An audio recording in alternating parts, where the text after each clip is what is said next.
వీళ్ళకు first prize, second prize, third prize declare చేసింది కదా, వీళ్ళకు ఖాళీ ప్రైజ్లు ఇచ్చారా? ఏమన్నా అమౌంట్ లేదు, అందరు కూడా first second prize third prize అందరు కూడా పెద్ద ఎత్తున మేము చీరలు తీసుకోవడం జరిగింది. అందరు కూడా ఏం అమౌంట్ ఏం లేదు, దయచేసి అందరు కూడా శారీస్ ఇవ్వడం జరిగింది. పెద్ద అందరికి కూడా పాల్గొన్న వాళ్ళందరికీ కూడా సుమారు నాకు తెలిసినంత వరకు నేను ఒక 40,000 రూపాయల ఖర్చు పెట్టుకోవడం జరిగింది. ఎంతమంది పాల్గొన్నారు ఇప్పుడు ఈ పోటీ? 48 మంది పాల్గొన్నారు. 48 మందికి మీరు చిన్న సన్మానాలు ఇచ్చింది. అందరు కూడా ప్రతి ఒక్కరికి కూడా పాల్గొన్న వాళ్ళందరూ కూడా ప్రైజ్లు ఇవ్వడం జరిగింది. అంటే మీరు ప్రతి సంవత్సరం ప్రతి సంవత్సరం ఈ యొక్క కార్యక్రమం తీసుకుంటాను.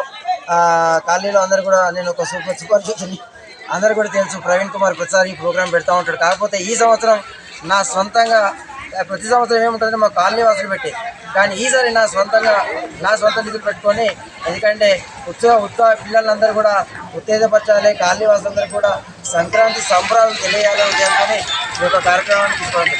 ఇప్పుడు మీరు ఓన్గా పెట్టారా? ఏమన్నా ట్రస్ట్ గిట్లు ఉందా మీకు? లేదు, ఎవరు లేరు, మీరు ఒక్కరే సొంతంగా మరి ఇట్లాంటి కార్యక్రమాలు చేయాలని మీకు ఆలోచన ఎట్లా వచ్చింది? నేను ఈ రోజు నుంచి కాదు, 1996 నుంచి నేను ఒక పార్టీలో పనిచేసుకుంటూ ఎప్పటి నుంచో సామాజిక సేవా కార్యక్రమాలు ఎన్నో చేస్తూ ఉన్నాను.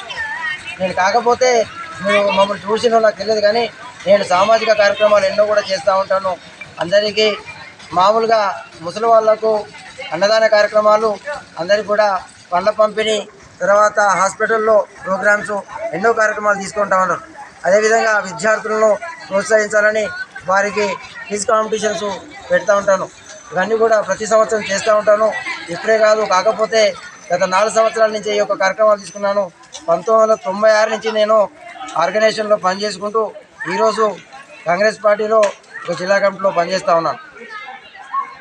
ఇప్పుడు ఇక ముందు ఏ ప్రోగ్రామ్ చేయాలనుకుంటున్నారు? రాబోయే ఏ కార్యక్రమం అయినా కూడా అందరినీ కాలనీ వాసులందరినీ కాకుండా జనగామ పట్టణ ప్రాంత ప్రజలందరికీ కూడా ఏంటంటే ఒక వాళ్ళకు మంచి ఉద్దేశంతో ఏంటంటే ఏ కార్యక్రమం తీసుకున్నా కూడా అందరూ కూడా పాల్గొని ఈ యొక్క కార్యక్రమాన్ని విజయవంతం చేసే విధంగా నేను ఎప్పుడు కూడా ముందే ఉంటాను. ఏ సేవా కార్యక్రమాలైనా కూడా ఎక్కడైనా కానీ జనగామ జిల్లా ప్రాంతంలో ఎక్కడ ఉన్నా కూడా సేవా కార్యక్రమంలో పాల్గొనడానికి కడారి ప్రవీణ్ కుమార్ ఎప్పుడు కూడా ముందుంటాడు. వెనుకపోయేది ఏమి లేదు. కాకపోతే అనివార్య కార్యక్రమాలు రాకపోవచ్చు కనుక ఒక్కసారి, కానీ ఎక్కువ టైంలో మాత్రం ఖచ్చితంగా అన్ని కార్యక్రమాల్లో పాల్గొని అన్ని కార్యక్రమాలకు విజయవంతం చేసే కార్యక్రమాలు చేస్తూ ఉంటాను. ఇన్ని కార్యక్రమాలు చేస్తున్నారు, మీరు పొలిటికల్ పోయే అవకాశాలు ఏమన్నా?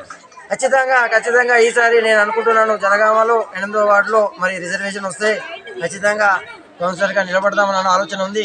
ఎందుకంటే నాతోటి పనిచేసినటువంటి ఇలా పొలం ప్రభాకర్ అన్న ఒక మినిస్టర్గా ఉన్నాడు, అజ్మతుల్లా హుసేను ఒక మైనార్టీ చైర్మన్ ఉన్నాడు. నేను కూడా వాళ్ళతో పనిచేశాను. 1996 నుంచి 2004 వరకు ఏకతాటిగా పనిచేసి విద్యార్థి ఉద్యమంలో కడారి ప్రవీణ్ కుమార్ అంటే ఈ యొక్క చుట్టుపక్కల ప్రాంతాల్లో అన్ని 13 మండలాల్లో ఎవరిని అడిగినా కూడా కడారి ప్రవీణ్ కుమార్ పేరు అడిగితే చెప్తారు. సంక్రాంతి సందర్భంగా నిర్వహించినటువంటి ముగ్గుల పోటీల్లో పాల్గొన్నటువంటి కాళీ ఆడపడుచులకు అందరికీ కూడా నా యొక్క శుభాకాంక్షలు తెలియజేస్తూ, కాలనీలో ప్రతి సంవత్సరం కూడా ఆనవాయితీగా ఈ యొక్క కార్యక్రమాన్ని నిర్వహిస్తూ ఉన్నాను. ఈ సంవత్సరము మరీ పెద్ద ఎత్తున మహిళలు పాల్గొనడం జరిగింది.